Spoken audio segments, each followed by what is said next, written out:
some plans out in Oregon to tap the ocean tides out there as a source of energy to produce power. Could you explain a little bit about that process out in your state, and additionally what problems that are being experienced trying to implement this new power source? Well, it is a wonderful power source. Obviously, the ocean is always moving. There has been, the technology is there. It is being met right now with a little bit of resistance from our local fishermen, who have been very hard hit already anyway, with decreased seasons, decreased stock of fish, and also some of the environmental concerns. But I think that's a tremendous technology, and I've been trying to watch it, and it's moving, but it's moving rather slowly.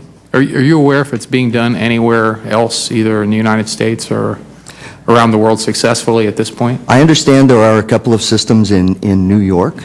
I believe there's one that is actually in the harbor, which harnesses the tidal movement in the channel, not necessarily out on the ocean floor. Okay, thank you. Mr. Giles, you mentioned in your testimony about buildings nowadays are tighter and healthier than they've ever been.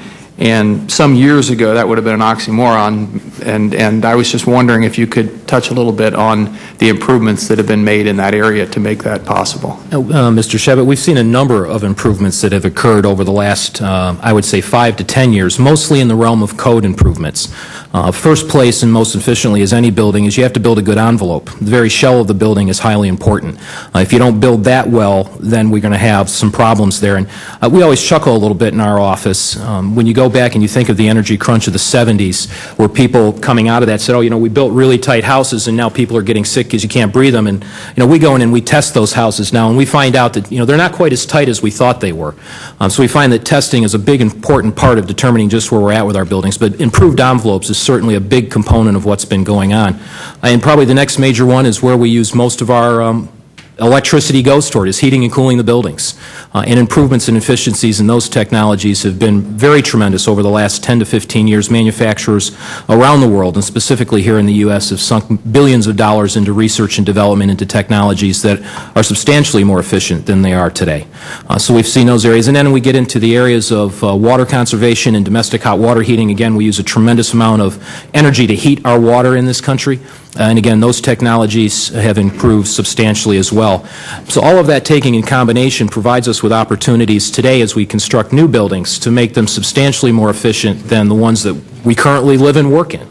So there's huge opportunities that exist out there for people to tap into just simply reducing the energy that we use. A simple 20% reduction in electricity and fossil fuel use in this country is going to result in tremendous job growth, environmental impact improvements, and you know what? It's going to put less load on the grid. All of it's going to be very positive things, but a lot of it's not going to happen if people don't have some incentives to kind of push them over the edge.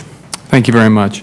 And Mr. Whetstone, relative to wind power, for some time there were some animal rights activists who were concerned about birds especially that were being injured or killed due to the... could you give us the latest credible research, what it indicates at this point about that whole controversy? Yes, actually the National Academy of Sciences has looked at the issue and concluded that wind turbines actually are not having any kind of a substantial impact on birds. There was a single project that was built in a flyway in California at Altamont that was a problem. It was one of the first wind projects ever, and did have an impact on some important species there. Since then, I think there was a great deal more attention to siting. We're actually participating, our industry, with a nonprofit community and pulling together an American Wind Wildlife Institute to address these concerns.